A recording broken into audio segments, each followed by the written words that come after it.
Hello friends, for today's video we are back with another From Readers, and if you're new, the idea behind this video series is I ask all of you your thoughts on various book related topics, and then I try to go through as many of your responses as possible.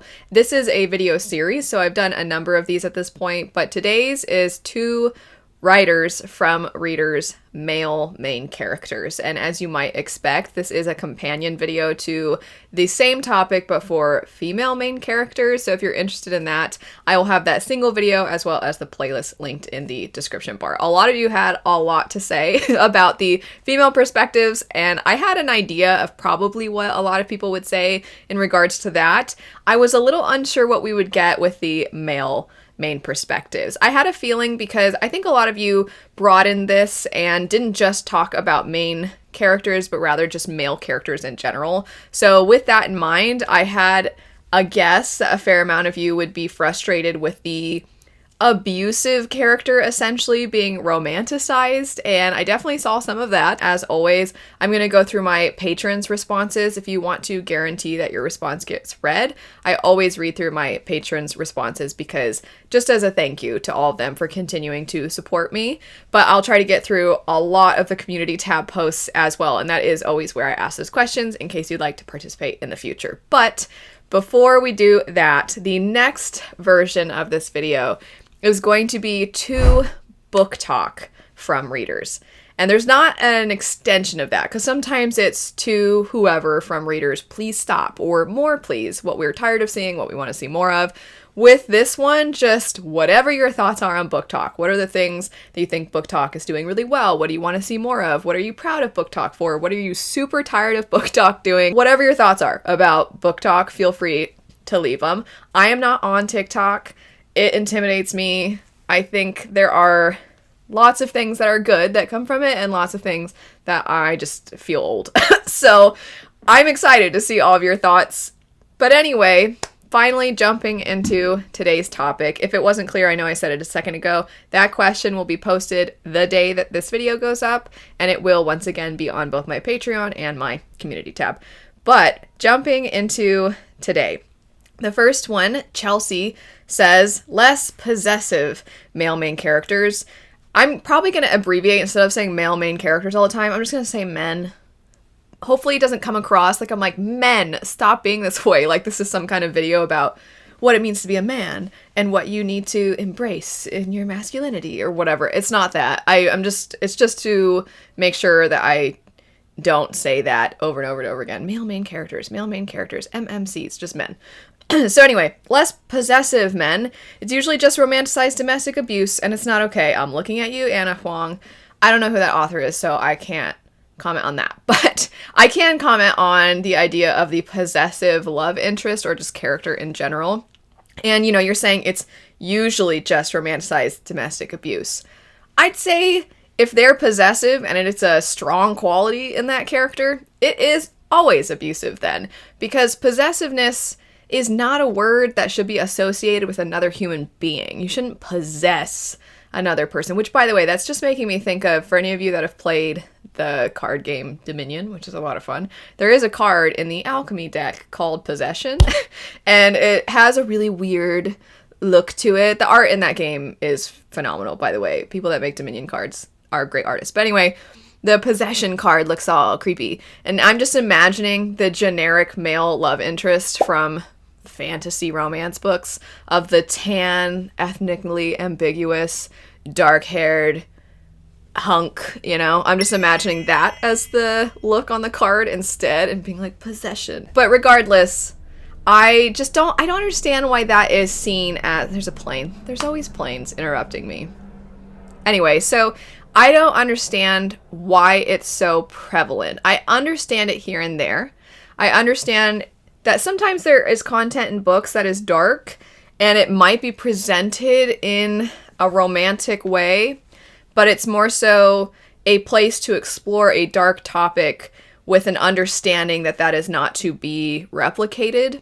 It's almost like people that watch true crime. I don't look at them and think like, you're trying to get tips on how to be a serial killer. You know, I understand that a lot of people don't literally want to replicate what they see in those stories because that can confuse people. Like, why do some people like reading about that? I am not an expert in why we like to explore certain things in certain mediums that we don't actually want in our real life. I do think in a lot of ways it's just an opportunity to work through our own trauma, or to take something that was dark in our life or that we know of or that we fear and then make entertainment out of it. I mean, I think there's a lot of ways in which art can do really interesting things, and I'm glad that it exists there and that it's not something to replicate in your own life, because this goes all around. This isn't just for men toward, if we're talking about straight relationships, women. Just in general, people should not be possessive of other people. So yeah, I agree that I don't like when it's not presented in the, this is understood to be dark, but rather when it's presented like it's this ideal. I think that's gross. So I'm just in agreement with you. I would also like less of that. Next up, more sunshine male characters. I want to see joyful, emotionally vulnerable, marshmallow men. Ah, me too. That would be nice. We do get a lot of the brooding character, and I think because I have recently, for the first time ever, watched Avatar: The Last Airbender, which I've been reacting to over on my side channel, Full Meta Analysis, so if you're interested in that, I'll have that linked. But anyway, I think that it's great because Zuko is sort of the brooding character, and then Aang is the marshmallow boy, and then you have Sokka, who's kind of the goofball, so you see a range of different types of personalities, and I think that none of them are done in a cliche way, which a lot of people have assumptions about kids shows, or certain mediums in general, like cartoons, are always going to have these cliches. And it's like, no, actually, they do a lot of really deep, meaningful exploration of characters. And they take what could have been a cliche and they do something really fantastic with it. So I think that's a great example. But there are, of course, other examples that exist in all sorts of different stories. But yeah, I would like to see more of that too. And I think there's this idea that that kind of a character can't be strong, or they can't be protective of those who are, you know, like the warrior type who they want to protect the innocent or something like that. Like they can't if they're joyful. Or maybe they don't have any of those qualities. Maybe they're scholarly and they have never touched a knife or a dagger or a bow and arrow or anything. That you can just have a range of characters, and I think we need to just see less of one single character type or a couple. There's a handful that we can choose from. When this was kind of the main takeaway from the female main characters one, we just want to see all sorts of different type of characters represented, because that's more accurate to actual human beings. I don't think most men are that specific love interest type that we mentioned a second ago. I don't think most men fit within that. There's maybe a handful of models, maybe, that fit in that, but otherwise, there's a lot of other people in the world. There's a lot of other fellas in the world, and they deserve to be represented in stories too. Moving on, please stop making male parts a foot long, especially when you write each consecutive male character to be even bigger. Looking at you, Sarah J. Maas. At some point, someone is going to end up in an infirmary. I really, I don't know if I have a whole lot else to add to this. I agree with you, but because you worded it as a foot long, I just have the like $5 foot long Subway song in my head. It'd be a very different ad if it wasn't a sub sandwich. Next up, as a dude, what I hate most is when a man is either a stud muffin who is a jerk or a nerdy but sweet cinnamon roll. Do those guys exist in real life? Of course. But just like how I hate female main characters being described and portrayed by their physical features, I cannot stand stories where the guy is shoehorned into either the hot or smart pigeonhole. Ogres don't have layers, but dudes do. We can be chivalrous without being sappy or creepy, assertive without being abusive, intelligent without being geeky. Ugh. I can get behind the guy who is comfortable in his skin in a polite but subtle way, is confident but has a nagging "am I capable?"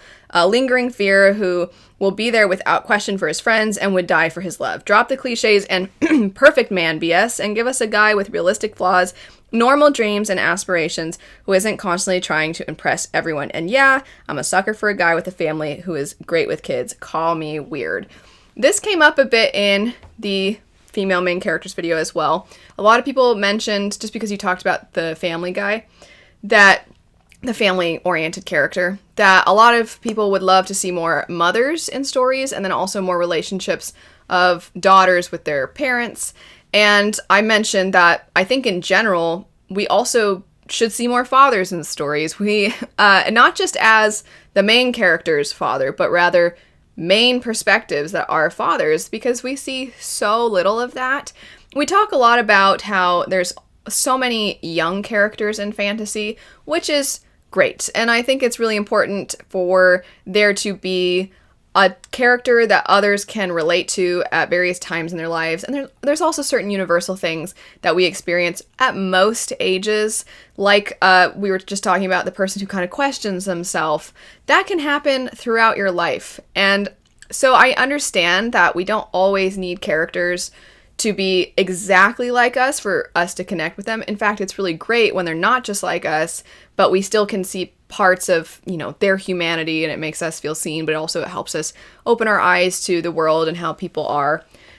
But all that said, I do feel like men don't get to see themselves very often in certain stages in their lives. If you do get an older male character, it's like the grizzled warrior who is dragged back into one last battle, or you get the old wizard character type. And I think that men exist outside of just, I'm a young boy. There's a gnat. Sorry. Oh, stupid gnat. I hate gnats. There are men that exist outside of just the young farm boy who's the chosen one. And apparently, now that he's really old, he's a wizard. Like, there's no in between that. And I think that's unfortunate, because men exist, and they exist outside of those two things, and they exist outside of just being the love interest that's there to be hot and to be perfect for the female character. Because again, usually it's straight couples in fantasy romance if there is a love interest. But yeah, I think that it would be great to see more fathers. It would be great to see guys who maybe they thought their life was going to be one way and now they're second guessing, and there are characters maybe that want to study and travel, and then things happen in life, because usually we talk about fantasy stories on this channel. Maybe there is some kind of apocalyptic like event and suddenly they're thrust in the middle of it, and it's just them and their friends and they're trying to get through life together. It'd just be nice to see men outside of the extreme character types. After that, specifically in romantasy, I feel like often when the man gets a perspective, it's solely to show him obsessing over the woman. I think the authors are trying to keep him mysterious, so they don't let us learn anything substantial about him and rarely see him do anything, but they really, really want to make sure we know that he's not a playboy, at least with her, and he's in love. It's awful. I completely agree. I am not an expert when it comes to fantasy romance by any means, but there have been a few that I've picked up that when you do finally get the guy's perspective, because it's almost always from the perspective of the woman in fantasy romance, when you finally get his perspective, it's like, I'll do anything for her if only she understood, and I can't stop thinking about her. Doesn't she know I'd burn the world down for her? And you're just like, wow, I'm so glad we finally got to see inside his head. But it would be nice if we just in general had either not have them have a perspective, because that's okay too. You can have things be single perspective, or if they got to be their own character. I don't want to try and act like the only time this is done well is when it's not in fantasy romance, but I'll use the example of Mistborn. And I'll specifically go Mistborn Era 2, because I often like to reference Era 1, but Era 2 has a romantic subplot that a lot of people really, really love. And the perspectives in that end up together, I won't say their names because I don't want to spoil anything for anybody that hasn't read it, but they are both such unique individual. Okay, the guy's not the most unique. He's actually criticized for being kind of a basic character, but they both feel like their own people, and the love interest in that, it's kind of the reverse. When you finally get her perspective and you see into her head a little bit more, it kind of opens up, because you see aspects of her, you kind of get the first impression through his perspective, so you're like, she's a certain way. I don't want to reveal anything. But then when you get her perspective, you're like, oh, I understand you now. Oh, I need more people to understand you, and it makes sense why you are the way you are. And it's nice. It's not this just like, I love him, I'll do anything for him. It's like, oh yeah, you're a person. That's nice. So I agree.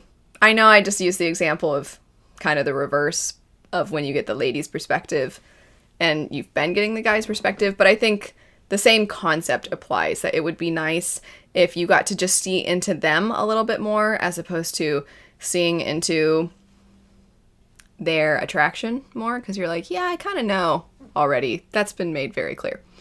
This should be unsurprising for me, but I would love to see more fathers as main characters. Yay. Especially fathers who aren't very good or very bad at being fathers, but are pretty mediocre at it, but are trying to add to that. I'd love to see more men being just middle ground / average at a lot of things. Skill, morals, charisma, looks, build, and physique especially. Whether they want to improve those qualities about themselves or are content the way they are with them, I feel just adds a lot of depth, especially when they're not just written as being your stereotypical broody main character.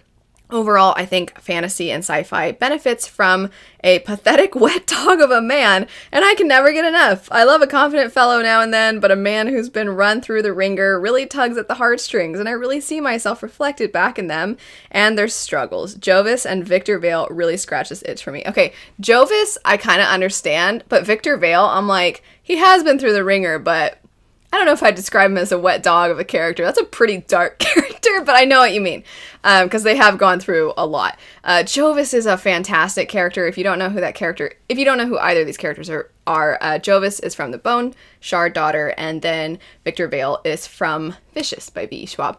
And I like both of those characters quite a bit. So I want to comment on your, I'd like to see a father who's not great or bad, but he's just like really trying, because I know what you mean, but I just want to add something to this and extend this a bit. I think that in a lot of stories you see perfection, and I know a lot of individuals have talked about this for characters that are people of color as well, that you either get them as villains, but kind of to counter that, when you see them as heroes, sometimes they're exceptionally perfect, and that it can be nice to just see them as well fleshed out characters. It's kind of the main theme of the last couple of videos, that you want to see people being people. You want to see them struggle. You want to see them fail sometimes, but how do they respond to that failure? Do they pick themselves back up? Do they descend? Do they struggle? When they do pick themselves back up, do those things still impact them? Does it affect their thought process now moving forward? So we like to see a lot of those things, and I think that's very true for so many different character types. We don't allow ourselves to see them as just people. It's like they have to be these extremes. They have to be the villain or they have to be perfect. And I think the same is true for parent characters. So this applies to mothers and fathers, because no parent does everything perfectly, because it's impossible, and because from one kid to the next, if you have multiple children, they're different. I know with my sister and me, my mom said my sister was a perfect baby, and then she kind of went through certain phases as she got older, and I was such a difficult baby that my mom literally bought a book called How to Deal with a Difficult Child. And then I think she's always said once I turned 4, then I was an angel, and she never had to worry about me ever.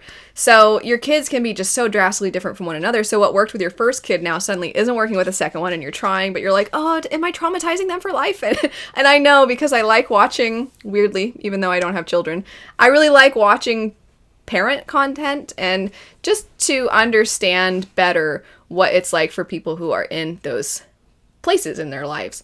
And so I recognize that so many parents are doing everything they can to be there for their kids, and they inevitably do something that makes them feel like a complete and utter failure. And I think if we saw that in books, that would be fantastic. And I can see it being something that maybe exists with mothers, because motherhood is something in society that gets so heavily scrutinized.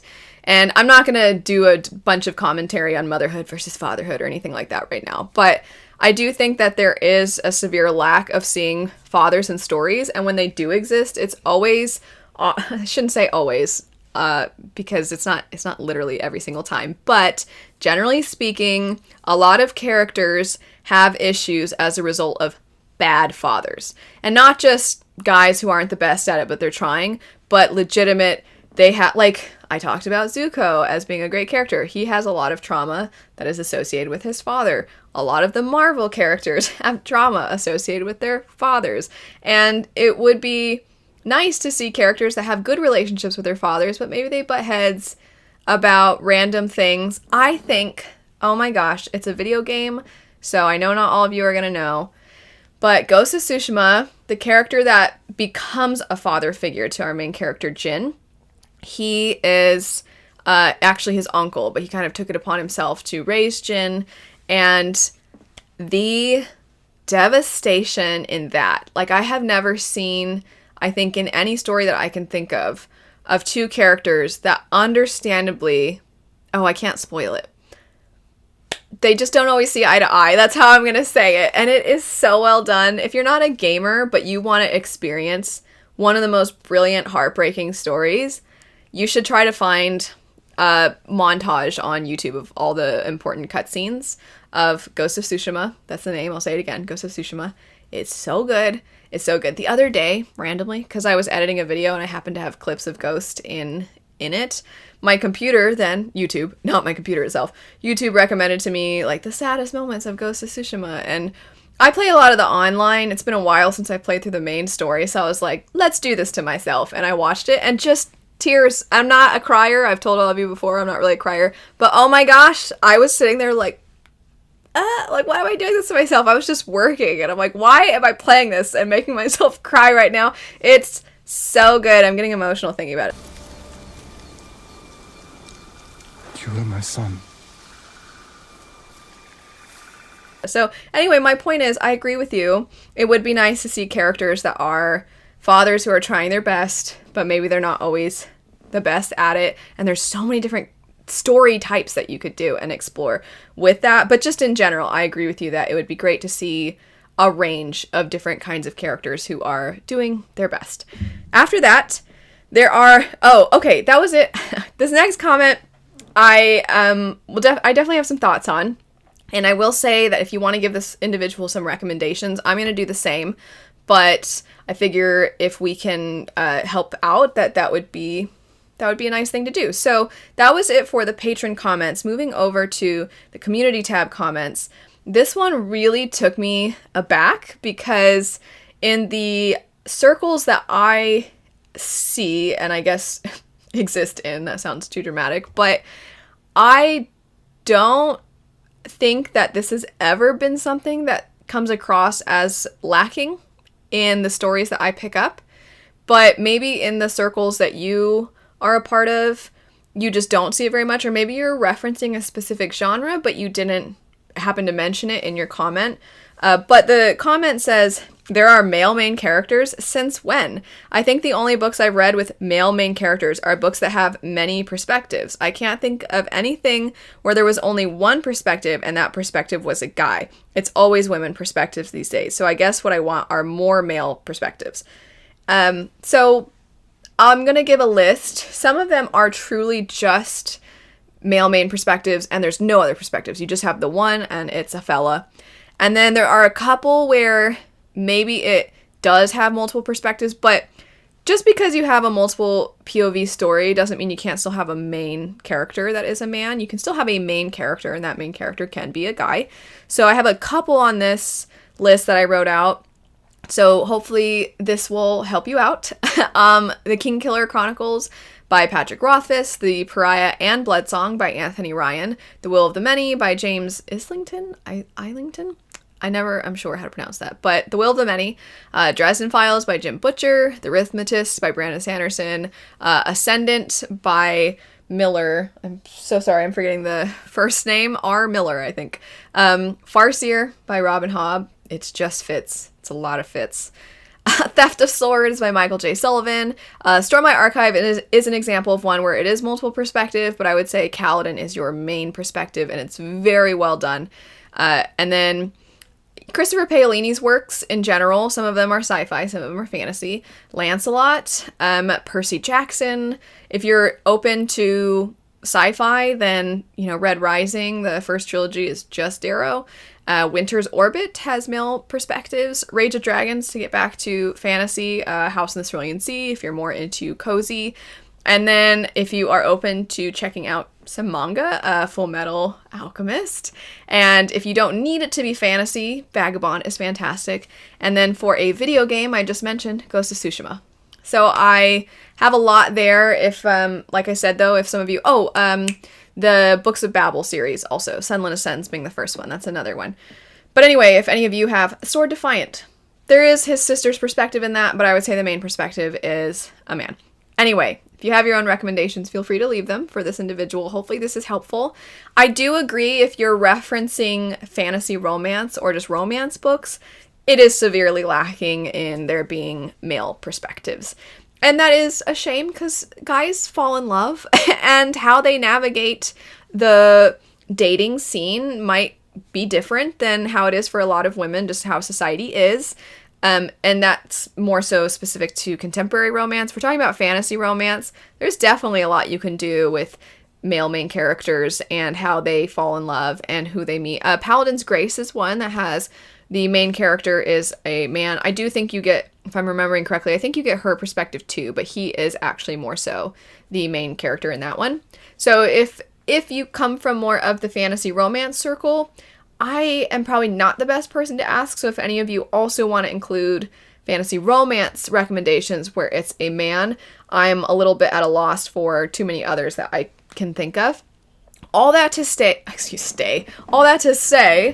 I did want to kind of pose this thought. I'm not saying that this observation is accurate 100%. It's very much a generalized thought, and maybe you've noticed something different. But I do think, to your point about it feels like those stories that are just about one person, that it usually feels like women.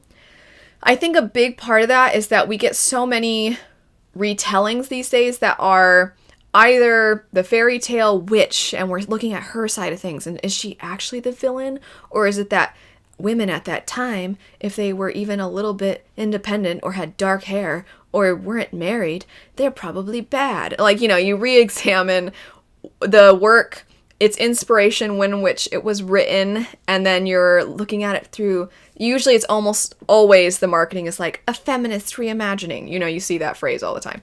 And I'm not saying there's anything wrong with those types of stories. They can be done in really interesting ways. However, it became such a cliche because it was all the time. And this is especially true for mythology retellings. So you had, there's so many out there, which actually reminds me that technically A Song of Achilles is another one that is a fella. But you do get a lot of the feminist reimagining. You have Clytemnestra, you have Ariadne, and so many more. So I think it's true that we kind of zero in and we have that current story structure centered on women and not as often on men. That said, I think the reverse, what I'm considering the reverse, which would be epic fantasy. You were saying you feel like you only see male perspectives when it's a multiple POV story. When we look at epic fantasy, almost always the authors are men. Which, personally, given that I myself love to write, and I'm writing epic fantasy, I'm like, I know I'm not the only lady out there who loves epic fantasy and enjoys writing epic fantasy. But I do wonder, and I wrote in my notes, so I'm just going to read what I said. I put, male authors seem more likely to be picked up by publishers for epic and high fantasy, which is usually multiple perspectives, whereas publishers seem more likely to publish female authors' works when they are more personal, aka more overtly emotionally driven.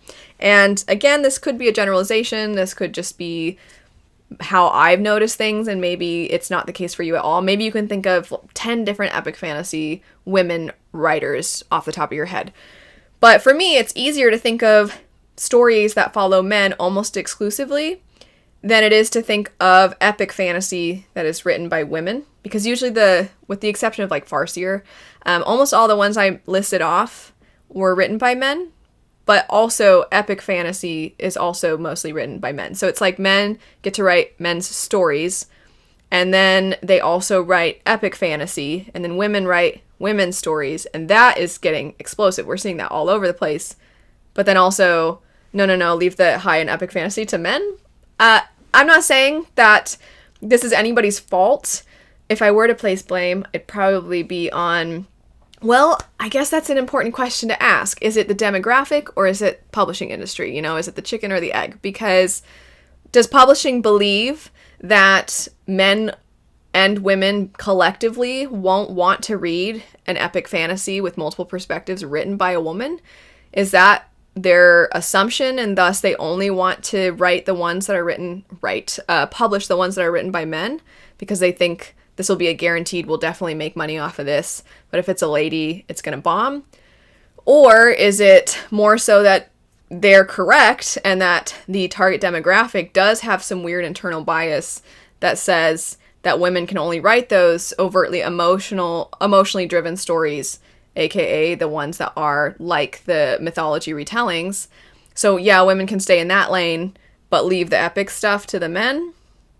I mean, that seems... I don't know. That makes us collectively as readers all seem like idiots, because men and women can write. They can write. It doesn't matter the genre. It doesn't matter the subgenre. Both are capable of writing all sorts of things. And this goes back to the contemporary stories and the fantasy romance. Men can write that too. I think men and women are capable of writing whatever they really pour a lot of heart and effort into. But now that I'm thinking about epic fantasy, I'm like, Jen Williams, I love that trilogy, but I feel like even as much as I've shouted about it over the years, and it is epic fantasy, it's right there, Winnowing Flame, it hasn't picked up as much. But on the flip side, I also really love Age of Uprising by R.S. Ford, and that hasn't picked up that much. So I'm just like, well, I don't know. I just think when you look at lists of epic fantasy, it's rarely women who are the writers of that. Anyway, that was a really long, somewhat rambly side tangent I went on. So if you wanted to contribute to that little side quest and let me know your thoughts, let me know.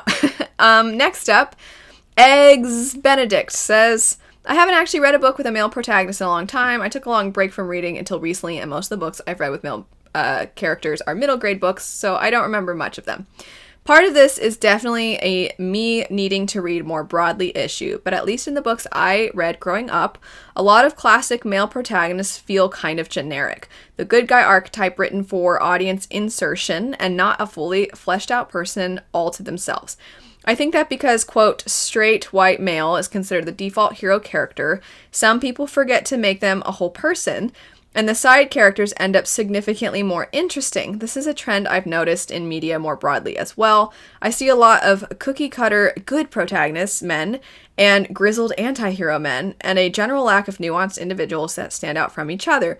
We need more men with rich inner lives, unique personal quirks, real human flaws, and real human emotions. Just a more diverse depiction of male protagonists in general.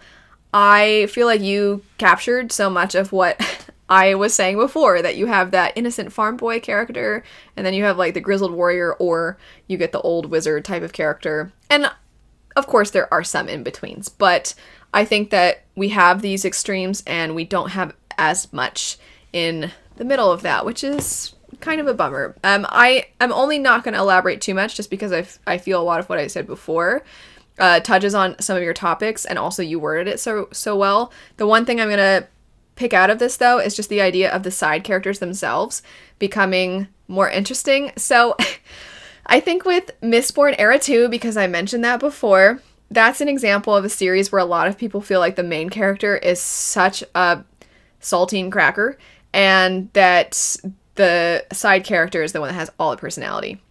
And I personally find the side character, while yes, has way more personality, I'm just like, but he's so much to take in. He's so much. And he kind of keeps me from absolutely loving that series.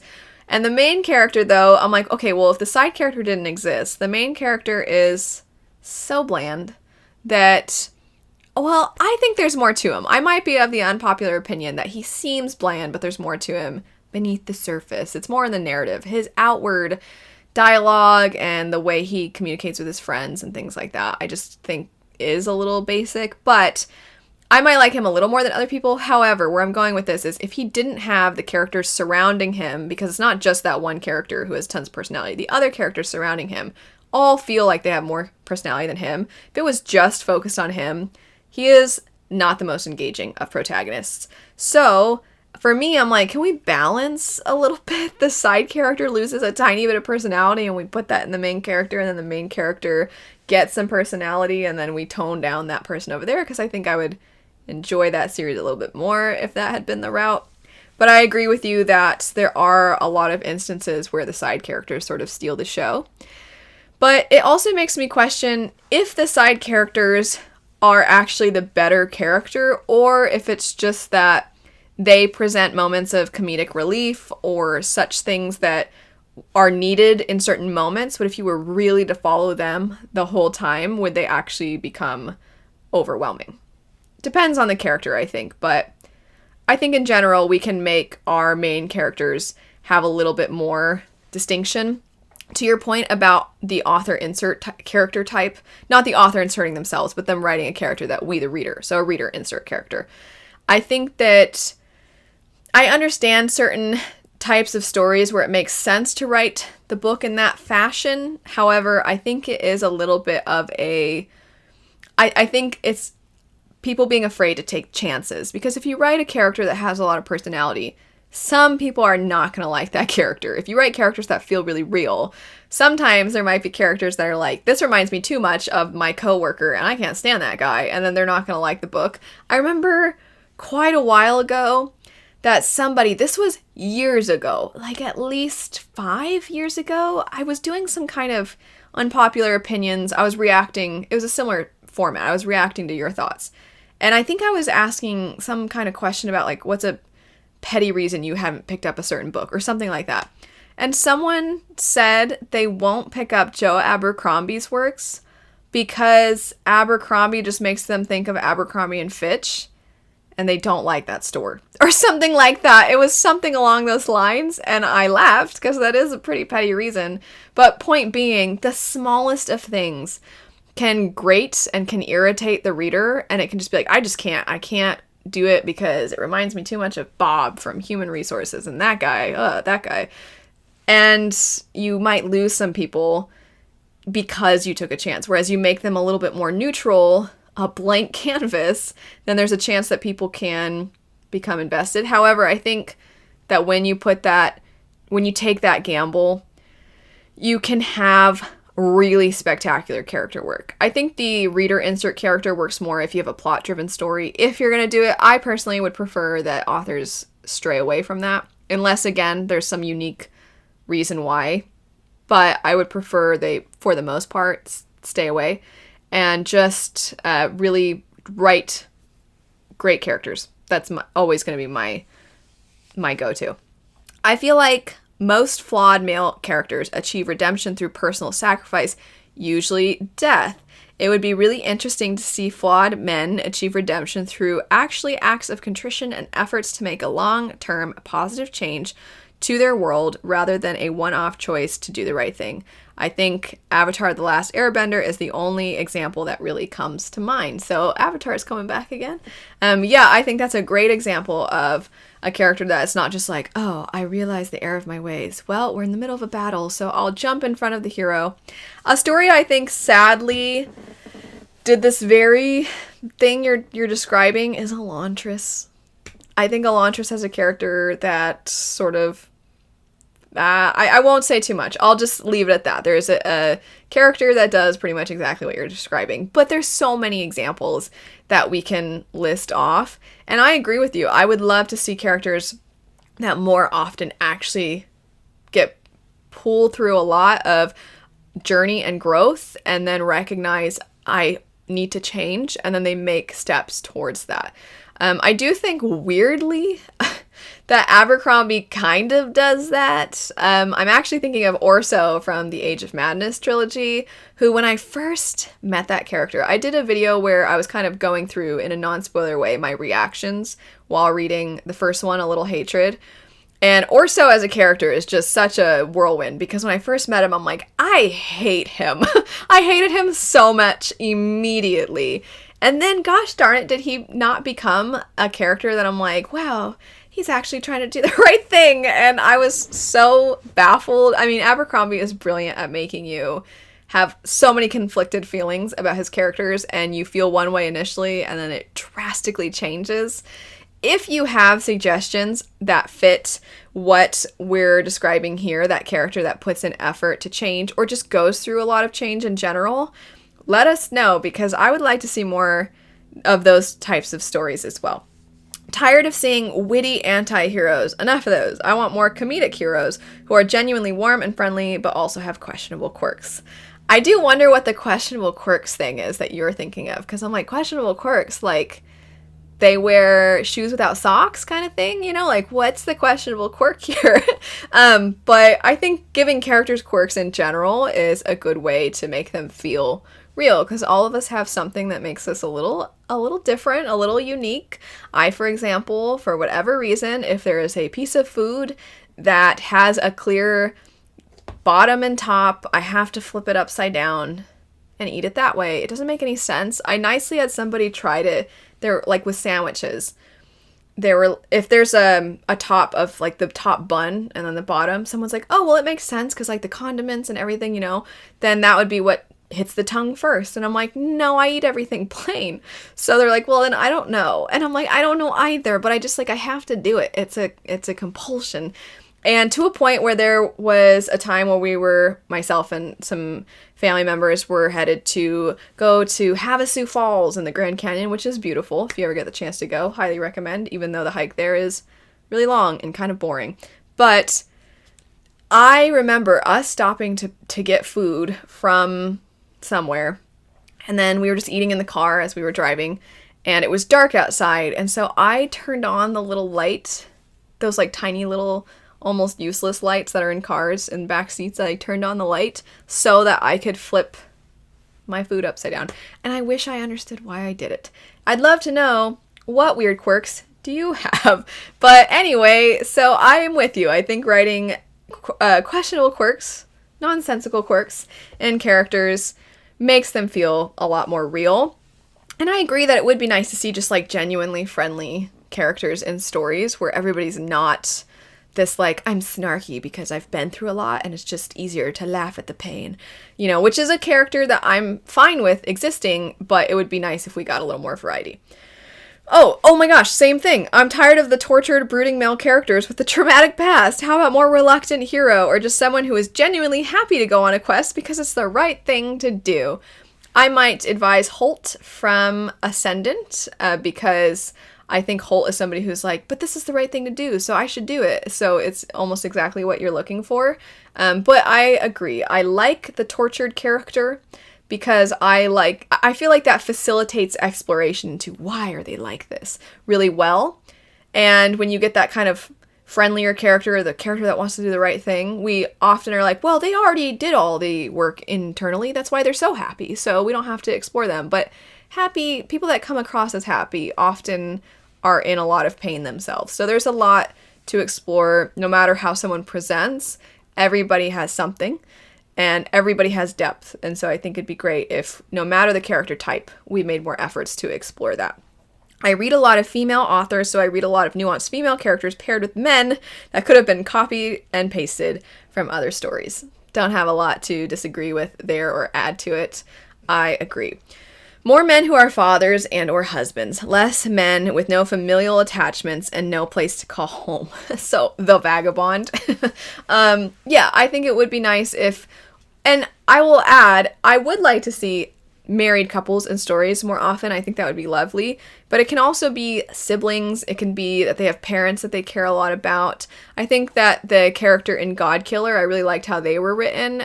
He's an important character, but I wouldn't say he's the main perspective.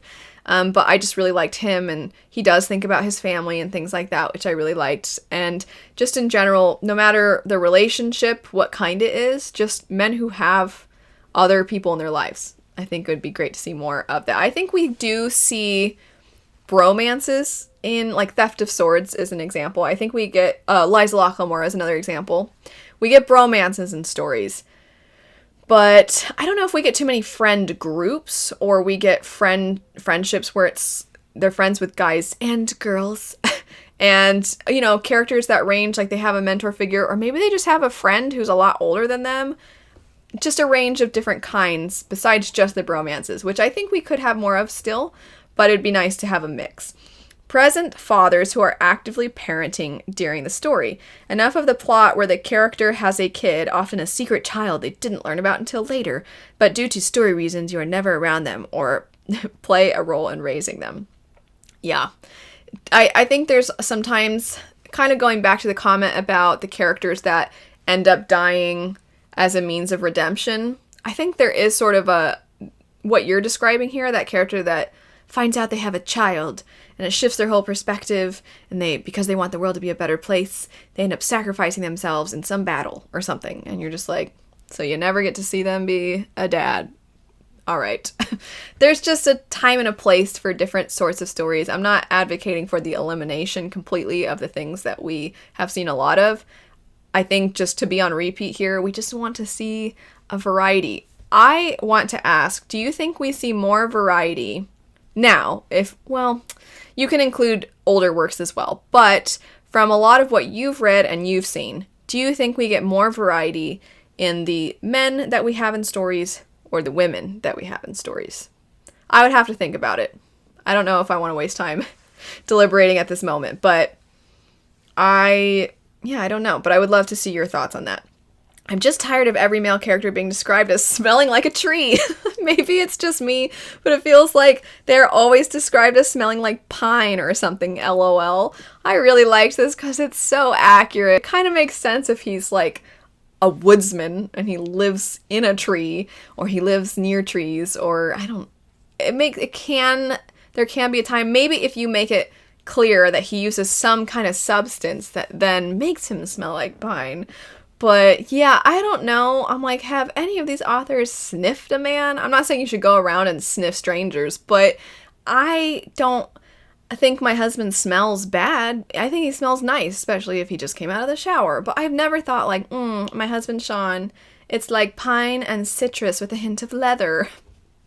Because nobody smells like that unless they put something on that might make them smell that way. Anyway, Quarter Life Crisis, I like that username, says, vulnerable men. That's it. I'm kind of tired of protagonists whose tortured past only comes out in bouts of brooding and angst and anger. There's always the rising popularity of witty, cynical, wisecracking, reluctant heroes and anti-heroes these days. I've enjoyed my fair share of them, but I'd like to see men who are more in touch with their feelings and aren't ashamed of it. I don't mean I need to see them cry often. I'd prefer it if they didn't, LOL, but I want to see men who are genuine in their words and who openly show affection to not just love interests, but also their friends, family, teammates, reluctant shenanigan partners. Men who are empathetic and kind, and that is their strength. Men who are affected by joyous and tragic events and don't hide that they are. Men who are like the Fellowship of the Ring, basically. I would like to see this too. I think there's this idea that to be vulnerable and to have feelings and to express them, what a concept, is somehow not masculine, and is something that if you have the more of the character who is, I'll just say macho, if you have like a macho character, that they can't also be vulnerable. And I'm just like, people can open their mouths and be outside doing hard labor, right? That they can talk and cut wood or, work on houses or whatever stereotypical, quote unquote, manly type of thing that you think of when you think of macho.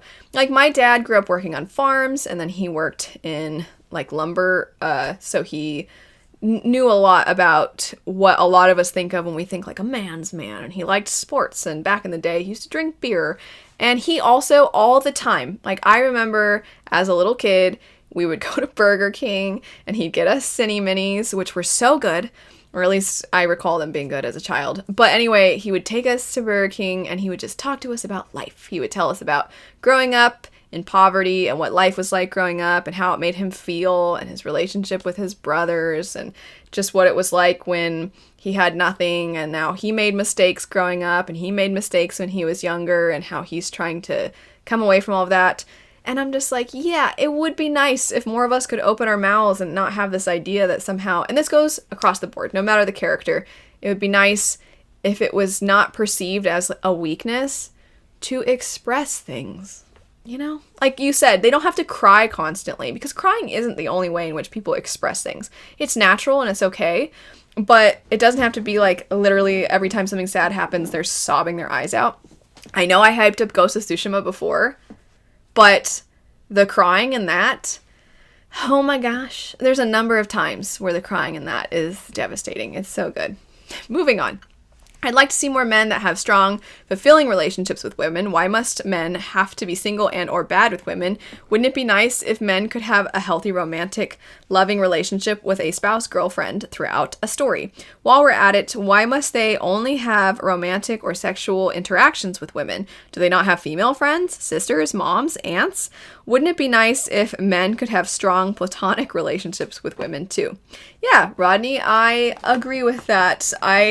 At the very least, because we, again, are usually focused on fantasy works on this channel anyway, that when you have a party of characters, an ensemble cast, on some kind of quest, it would make sense if that ensemble cast had both men and women, and that maybe sometimes they butt heads, maybe sometimes they irritate each other, they get on each other's nerves, but then also they can have moments that are, one of them breaks down and the other comforts them, and they have their eyes open to why a certain character is a certain way, and they really grow with each other.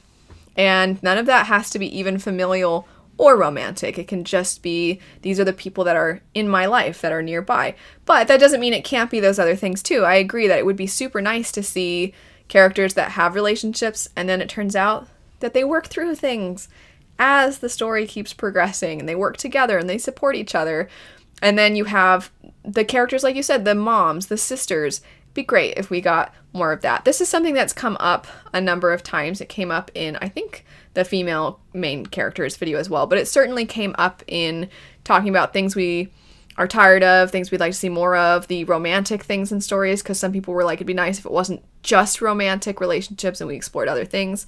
So, since the title of the video is Two Writers, hey writers, human beings have relationships with other human beings, and sometimes those relationships are pretty good ones, and it's not always romantic. Moving on. Tall, dark-haired / golden-haired, great fighter, either lone wolf / charismatic, broken, but nobody knows about it except the female main character, who is the only one who gets him. Sassy, always romantically paired with the female lead in a cringe, annoying way. That's why I like a certain character from a certain series. He's unique. He complements the love interest, has an interesting personality, his own strengths and weaknesses. That story is one of the few trilogies where the main character romance doesn't make me cringe. Oh, also, Wylan von Eck. Yes, Wylan is precious. I like that character as well. I only didn't want to say the examples you mentioned because the character that you're talking about, when you first are introduced to them, you don't really know what their motivations are. So I didn't want to spoil that for anybody who's yet to experience that series. But I agree with you entirely. I think it would be wonderful if... I don't mind when the main characters get paired together, but I'm with you where it depends on how it's done. But also, a man does not have to end up with a lady. The same was said in the female main characters. You don't always have to be like, oh, the series is almost done. Love interest, they get together now? Okay, good. And if it's been something that's been building throughout the series, or it was established in the first book, and now, as we said, we like healthy relationships, so you're seeing that build throughout the relationship, that makes sense. But shoehorning in a romance just because two characters exist that happen to both be straight, and one of them is a man, and one of them is a woman, you don't have to make them get together. I'd like even more men who are passionate about a hobby no one else really cares about, but is still relevant to the plot. I really like this comment. Like cooking, typography, fishing, collecting gemstones, gardening, reading detective novels, etc. It's something organic that the man and the woman can bond over, and they're referring to if there's a romantic relationship, can bond over during their downtime, and offers a new skill for the lady to learn. In addition, it allows for a funny and ironic moment if the hobby contradicts with the established character. Example, Geralt of Rivia loves baking macaroon cookies. That's hilarious and hot AF. I think that hobbies or just interests in things are something that make characters also feel a lot more realistic. We talked about the quirks thing before, but that's like a weird thing for a character.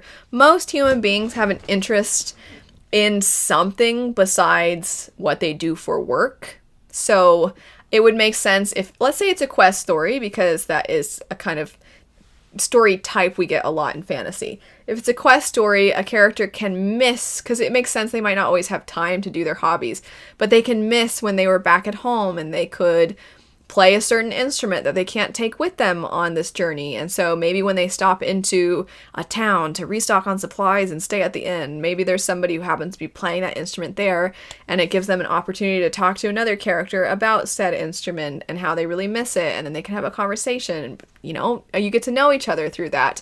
Maybe the other character, it turns out, also used to play an instrument. Who knew? Wow, I had no idea. And they can bond. And maybe a character can be like, I'm not going to lie, I always have hated that instrument. And they can be like, how dare you? And then they can have a conversation over that. That would be really fun too. There's just so much you can do. But I think there's this idea that characters exist for the quest that they're on, or that characters are their trauma and then nothing else. And I think it's good to explore trauma, but also human beings are made up of more than just the things that happen to them in their past. Moving on. I'm so tired of the giant, brooding, nothing but muscles men. I want more guys with charisma, intelligence, sensitivity. I want someone who is an equal partner with the female and they work together using their brains to fix issues. I want some cunning, some wit, someone who is perhaps described physically average, but their personality is off the charts. So fantastic, you love them. I would love more interesting descriptions of the characters other than taller than everyone in the room with a 5 o'clock shadow and a deep scowl. I completely agree, and I don't have much else to add. I just really liked how you worded that. Someone said, sorry to post twice. I don't even know if I have seen your first post, but you're always welcome to post more than once. But I would also like to mention that I'd like to see more variety in male characters. This is particularly bad in romantasy. I'm sick of every guy looking like Rhysand or Cassian. This may come as a shock, but there are types of men besides ambiguous golden skin and black hair. It's actually gotten to the point that I check fan art of the characters to see if the love interest looks like this. If yes, I put the book back. I think that's very funny that you do that because, yeah, I get it. It is kind of the same old. I do feel bad if the author did describe them differently and the artist just happened to draw them the same way. Artists are usually pretty good, though, at having characters have differences. But I think when I reviewed Fourth Wing, I think I even typed in I went through all these different notable love interests from fantasy romance stories, and they all came up looking exactly the same. But yeah, it would be nice to see some other people. I'm going to take a sip of my drink because I'm really thirsty. That was so refreshing. I'm sorry, there's a typo, so I'm just going to correct it. I'm so over the men who are written to be toxic, but really they're just straight up abusive or horrible people. They're not morally gray like all these people think. They're just bad. Yeah, I think that's fair. If a character is awful, controlling, and I think it's one thing if there's some kind of, the story is centered around why is that person exhibiting those behaviors. We're really diving into that because those people exist. Okay, but if it's written as, oh, they're just such a tortured soul. I'm also a lady, and in my feminine wiles and my divine femininity, I'm going to make him calm down and basically just cure him of his trauma, and I can handle his abuse. It's fine, because isn't it sad when men have been through things? Like, that kind of story setup is just, I don't like it. So it makes everybody look bad. So I'm not a fan of that. But I will say that I think sometimes the quote unquote, like you said, you had in quote, the toxic character, they're just so blatantly awful as well. There's no nuance. And I think this is almost borderline insulting to people who have been in relationships of different kinds. It can be a friendship. It can be romantic.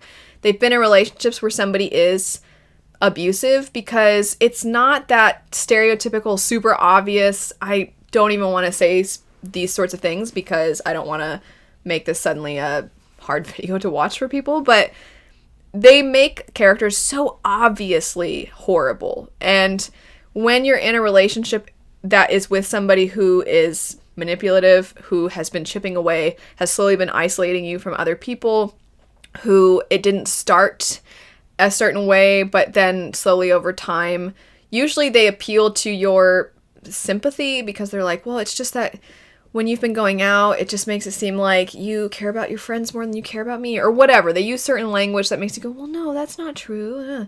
And then you try to comfort them, and then it's like, well, as long as you don't mind, I just really miss you. And you're like, okay, well, you turn around twice and suddenly you're never going out with your friends. You're always trying to comfort that person. You're always, whatever the next thing is that's making them feel insecure, well, okay, that's a small thing. I can get rid of it. And it builds and builds and builds and builds. But stories don't do that a lot of times. Some of them do. But they just start with the guy it could be a lady too, but since we're talking about the fellas here, it's just a guy who, like, if you talk back, he smacks you, and he's very obvious about, like, you're not allowed to go talk to that man, and whatever, and you're just like, that's not usually how it is. It's usually not how it is. So I agree with you. I think it would be great if there was less of the, well, they're just morally gray, and you're like, no, that's just a villain. Next up, I would like to see more male characters who are supportive and loving love interests, husbands, fathers. This is very similar to a lot of other ones, so it's nice to see that a lot of us really like that. Who care about others more than they do themselves, who are not afraid to show emotions other than just anger, who are solving situations in other ways than just violence, who are not afraid to do whatever it takes to protect their loved ones, basically.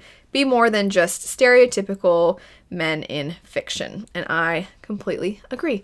I'm going to read off one more, and it's just going to be the last one for today. There were so many more responses, but to wrap everything up, this last one says, just give me a man that's more than a collection of tropes and TikTok moments. And I think that's such a good one to end on because it kind of captures everything that we've been discussing today, and I think a lot of what you have been articulating. So on that note, a reminder, because this one mentioned TikTok, that the next From Readers video is going to be 2 book talk from readers.